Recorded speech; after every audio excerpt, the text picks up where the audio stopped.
was the 2nd of January, 2:04 a.m. I woke up to a knocking on the door, one knock every 3 seconds. I slipped on my slippers and walked down the stairs. As I walked down, the knocking on the door got faster, almost like a heartbeat. When I got to the door, the knocking stopped. I looked outside and nobody was there.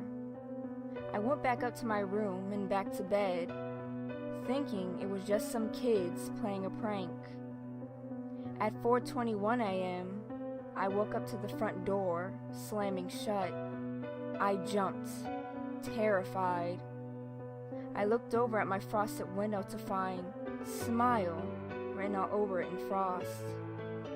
I grabbed my phone next to me, ready to call 911, only to find a message written on it saying, "I told you to smile."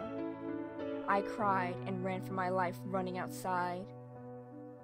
As soon as I got outside, I knocked on my neighbor's house across the road. They answered and held me while I sobbed. They phoned the police. At exactly 5:42, the police came to my neighbor's house after an extensive search of mine. They told me there had been no evidence at all of anyone in my house other than me. The messages on the window were gone, same as my phone. They told me to get some sleep and advised me to see the doctor about stress and anxiety problems. Fuck that. I knew what happened to me was real. The following evening, after spending the day at my neighbor's, I went home. I went up to my bedroom and set up a camera. It was aimed at my bedroom door and my bed. I set it to record and went to sleep. Thankfully, I slept through the night. However, as I watched the footage, I couldn't believe what I saw. At 3 a.m, something crawled out from under my bed.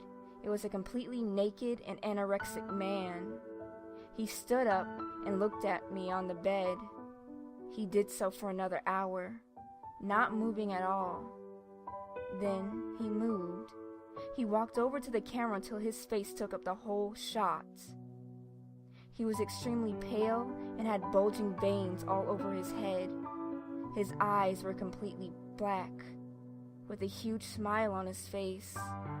He stared at the camera for another 2 hours, not blinking, just slightly twisting his head every now and again.